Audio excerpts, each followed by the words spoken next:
Hello tout le monde, comment ça va? On est parti sur un format un peu différent aujourd'hui. Je vais parler de Wondrous Creature. On va parler que de ce jeu incroyable. Mais en fait, j'avais envie de montrer des trucs factuellement un peu sur le plateau pour donner un peu mes sensations. Pourquoi il y a des trucs que j'aime dans le jeu, pourquoi il y a des trucs que j'aime moins. Donc voilà, on va partir de suite. Du coup, en fait, Wondrous Creature, basiquement, c'est un jeu de cartes à moteur, relativement simple. Moi, j'ai vu des gens qui comparaient ça à Ark Nova. Je vais vous montrer que ça n'a absolument aucun rapport.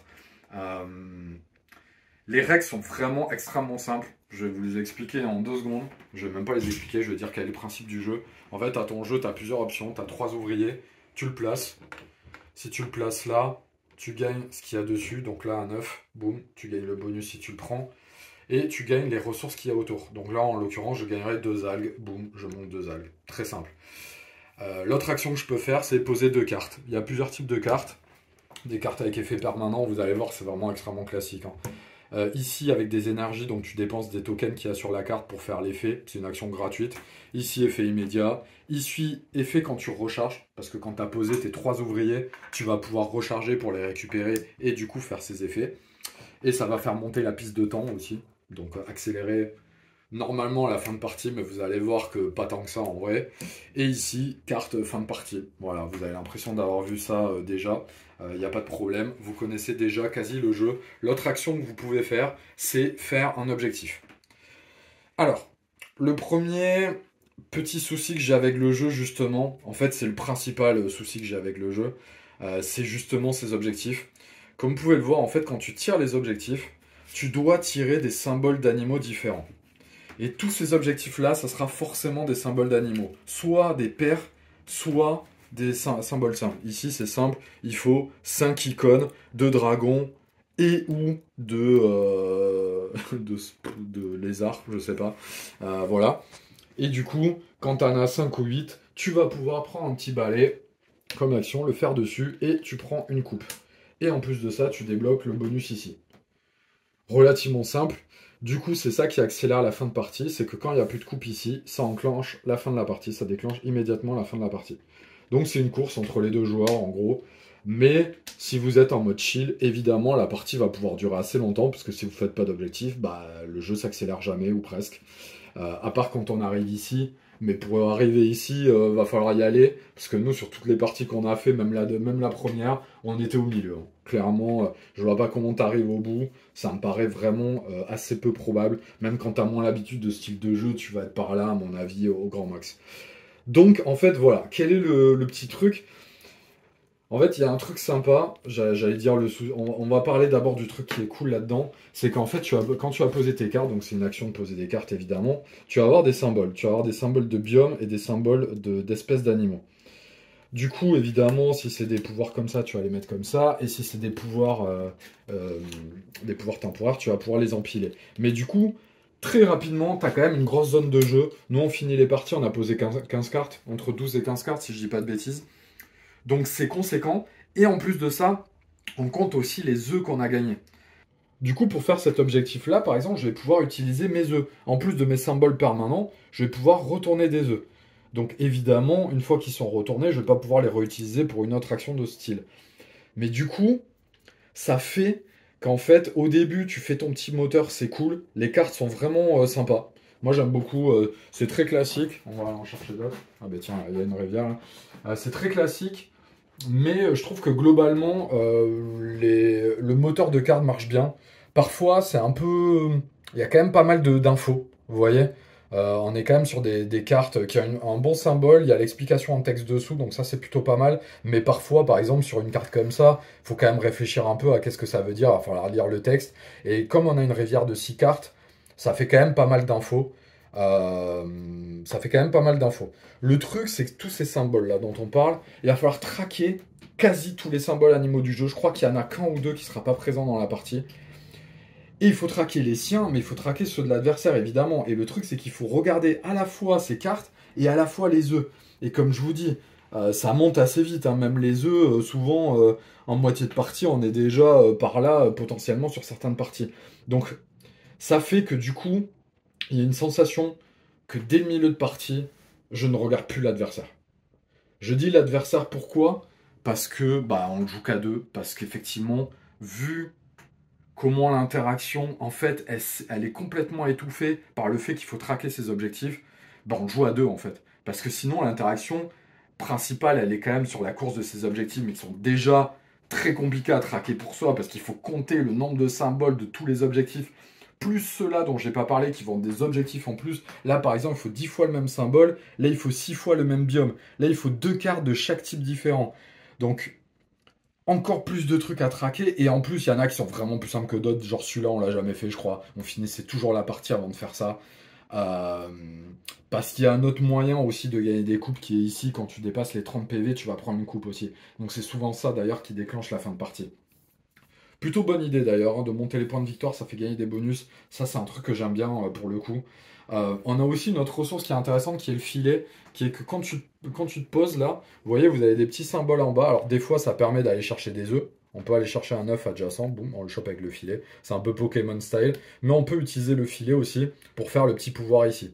Et au fur et à mesure, on va mettre des nouvelles tuiles sur les lacs qui vont mettre des pouvoirs un peu différents. Donc ça, c'est plutôt pas mal. Et en fait, c'est ce que j'allais dire, c'est que la deuxième interaction du jeu, en fait, elle est là, hein. Elle est sur les placements. Mais en vrai, on n'est jamais en train de se battre réellement pour ça. Des fois, il y a des placements parce que tu veux absolument tes 3 algues. Ils peuvent être plus intéressants. Tu te bats un peu sur les œufs. Mais ça reste très chill, très mignon. Si vous aimez pas l'interaction vraiment frontale, il n'y a aucun problème. Clairement, on n'est pas du tout là-dedans, quoi. Mais le truc, comme je disais, moi, ce qui me dérange vraiment là-dedans, c'est que comme c'est un jeu de course, notamment basé sur les objectifs, et ça ressemble à Ark Nova pour le coup, bah, le fait d'avoir autant de symboles à traquer, genre des 8, et je traque à la fois, je suis en train de faire mes poissons, mais à la fois je fais ces deux-là, donc je suis en train de traquer 3 symboles, mais à la fois je fais ça, mais j'oublie pas non plus complètement les autres. En général, t'as tendance à être un peu sur tous les objectifs en même temps, sachant que ce qui est bien, c'est qu'au début, on te pousse à faire très vite un premier objectif, à te concentrer très vite sur un premier objectif, parce que du coup, ça va débloquer ton petit pouvoir asymétrique. Et ça, c'est plutôt une bonne idée parce que du coup, ça guide vraiment les joueurs au début. Vous avez votre main de carte et vous allez prendre en fait, genre, je sais pas, j'ai 3 poissons dans la main, boum, je vais garder les 3 poissons.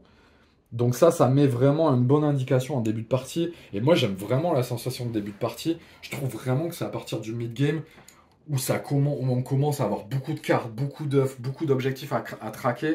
Et c'est là que ça commence, moi, à me poser souci. Et en fait, bah, du coup, ça devient plus vraiment un jeu de course, ça devient un jeu où tu vas aller chercher les symboles dans ton coin. Tu regardes même plus forcément les effets de cartes aussi, parce que tu es tellement omnibulé par les symboles que tu vas essayer de traquer au maximum les symboles sur la rivière.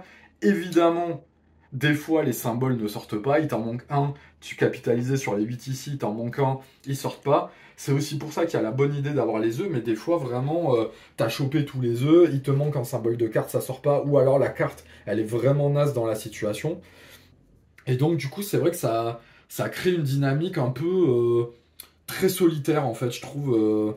Il n'y a pas ce côté Ark Nova où vraiment tu peux vraiment suivre l'adversaire ce qu'il fait. Alors après, c'est pas du tout la même cible. Là, on est clairement plus familial. Les règles sont vraiment très simples. Le livret de règles est très bien fait pour des joueurs débutants, je trouve.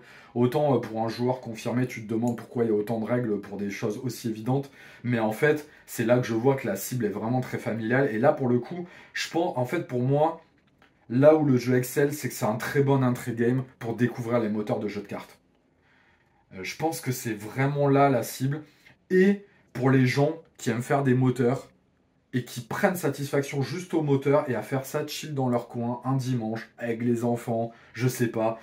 Ils ont envie de pas du tout se prendre la tête. J'aime pas du tout ce terme en général, mais là c'est vrai que je trouve que ce jeu a vraiment cette portée-là de vraiment pas prise de tête. Et moi c'est vrai que ça me gratifie pas dans le truc de j'ai envie de suivre ce que fait l'adversaire, j'ai envie d'aller plus vite que lui, j'ai envie de suivre ce qu'il fait, j'ai envie que les ressources soient tendues. Les ressources, elles sont pas du tout tendues dans le jeu, tu vas faire vraiment ce que tu veux. C'est juste que peut-être que tu vas le faire un peu plus vite que l'adversaire. Et sur toutes nos parties, en vrai, on faisait quasi la même chose à des timings différents. Genre, tu fais plus de 200 points là dans le jeu, je crois que c'est 250 à chaque fois, 230, 250, et à chaque fois on était à 10 PV de différence.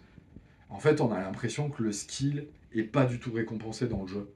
Euh, et du coup, bah, il faut aimer ce style de philosophie de design, quoi. On est vraiment sur la philosophie de design ultra chill, qui va contenter tout le monde, qui va faire son petit moteur de cartes, mais qui va pas te contenter si tu cherches un défi un peu, c'est pas compétitif, mais un défi un peu plus, genre vraiment je suis dans l'opposition avec mon ou mes adversaires, je veux aller plus vite qu'eux, je veux être plus malin, je me dis, cette combinaison de cartes, et je suis plus malin, je vais plus vite sur les objectifs, typiquement dans Ark Nova. Dans Ark Nova, tu as vraiment énormément de leviers de game design pour que la part de variance des cartes en vrai soit minimale, et que quelqu'un qui est meilleur qu'un autre, et qui connaît mieux, comprend mieux le jeu, va vraiment dans 95% des cas aller beaucoup plus vite en fait. Et là, il n'y a pas cette sensation. Donc du coup, c'est vrai que si vous êtes frustré d'Ark Nova et que vous n'aimez pas ce truc dans Ark Nova, c'est peut-être un truc qui va vous satisfaire ici, tout en étant vraiment beaucoup plus simple et minimaliste. Comme je vous ai dit, hein, les règles, moi je les explique en vraiment 5 minutes, aucun problème. Surtout si vous connaissez déjà les jeux de cartes avant, vous allez vraiment être dans votre zone de confort. Et pour le coup, la grande force du jeu, moi je trouve, c'est vraiment le design des cartes, autant que graphique. C'est vrai que tout le côté éditorial est vraiment réussi. C'est issu d'une campagne Kickstarter d'une boîte coréenne et ça se voit. Mais en fait, ça se voit qu'ils ont voulu faire un beau jeu Kickstarter, qu'ils aiment les cartes, qu'ils ont voulu faire des belles cartes à la fois en termes de design, à la fois en termes de DA. On est un peu dans un délire à la Pokémon. Mais que sur le côté développement un peu euro-exigeant à l'allemande ou à l'italienne, pour moi, on n'y est pas du tout. Donc si c'est ça, votre type de philosophie de design, il va vous manquer quelque chose. À moins que vous preniez le jeu pour jouer, initier des gens en fait, ou jouer avec vos enfants en mode chill, ou je sais pas, votre femme, votre mec, qui sont pas des gros joueurs, qui aiment plutôt les jeux familiaux. Je trouve que là, pour le coup, ils rentrent complètement dans cette catégorie. On est dans du jeu familial un peu plus complexe parce qu'il y a des cartes, mais vraiment philosophiquement, on est là-dedans en fait pour moi. Il n'empêche que ce truc de traquer les objectifs, ça me dérange quand même. Mais je me dis, si vous êtes dans une optique familiale, est-ce que vous allez vraiment traquer les objectifs? Vous allez peut-être vous concentrer sur un ou deux à la fois, et ça va vous suffire en fait. Et c'est peut-être ça l'objectif du jeu en vrai. Mais c'est vrai que moi, quand je vois les reviews qui comparent ça, alors j'ai vu deux comparaisons. J'ai vu Ark Nova, pour moi, la comparaison est absolument ridicule, pour toutes les raisons que je viens de vous citer. La deuxième que j'ai vue, et qui est peut-être un peu plus pertinente, c'est Everdell. Mais je trouve ça vraiment moins bon qu'Everdell en fait, parce que Everdell, en fait, on est un peu dans ce côté familial, moteur de carte et tout, mais Everdell en termes de développement et de tension des ressources est vraiment très très au-dessus. Donc pour moi, Everdell est un bien meilleur compromis parce qu'il va satisfaire à la fois les joueurs plus exigeants, à la fois les joueurs familiaux. Euh, Là où celui-là, on est vraiment plus dans une optique familiale parce que sur l'attention, sur le fait de traquer des objectifs que moi je trouve pas très intéressants, on est vraiment en dessous. Là où Everdell, vraiment, il y a un côté, tout est extrêmement lisible tout le temps. Tu sais exactement ce que fait l'adversaire, tu sais comment le bloquer. Tu as une poste d'ouvrier sur telle et telle ressource qui va être plus rare. En fait. Et c'est là où moi je trouve qu'Everdell est assez brillant, notamment surtout le Farshore. C'est que, parce que c'est vrai que le jeu de base sur les objectifs, il y avait beaucoup de trucs à dire aussi. Le Farshore, il est vraiment limpide sur les objectifs. C'est aussi des icônes, mais il y en a beaucoup moins à traquer en fait. Et c'est beaucoup plus simple à traquer l'adversaire parce que tu poses beaucoup moins de cartes d'un coup. Là, l'action de poser des cartes, c'est poser deux cartes d'un coup. Et des fois, tu vas poser une carte qui te fait reposer une autre carte. Tu as des cartes, comme je disais, sur ça là, qui peuvent avoir vraiment, comme c'est une action gratuite de faire ça, ça c'est des cartes extrêmement puissantes qui peuvent te faire des nouvelles actions dans le tour. Donc je sais qu'en mid-game, des fois, si tu en lances une ou deux comme ça, plus ton action normale de poser des cartes, ça fait des effets en cascade. Là aussi, c'est là pour gratifier le joueur, mais c'est un peu grossier en termes de développement. Tu vois qu'ils n'ont pas mis de barrière là-dessus. Tu vois qu'ils laissent vraiment les joueurs lancer 15 combos et démerdez-vous avec ça. C'est pour ça que pour moi le jeu est totalement injouable à 4. Hein. Vraiment à 4, si vous jouez avec des gens qui connaissent les jeux de cartes, ça va être infiniment long. Tout en, comme je vous dis, le truc de les gens qui lancent les combos dans leur coin, de toute façon, ça n'a pas vraiment d'incidence sur vous. Donc, voilà, j'espère que je vous ai un peu montré moi ce que j'aimais bien dans le jeu et ce que j'aimais moins, un peu les éléments de comparaison que j'ai. Donc voilà, j'espère que vous le prenez pas en mode voilà, rabat-joie, ce jeu c'est de la merde et tout, c'est pas du tout ce que je suis en train de dire. Je suis juste en train de nuancer moi par rapport aux philosophies de jeu que j'aime bien. Et puis du coup j'essaie d'amener un peu les arguments concrètement sur le plateau. Donc voilà, dites-moi si ça vous plaît comme type de format. Je vous fais des gros bisous, à bientôt, ciao.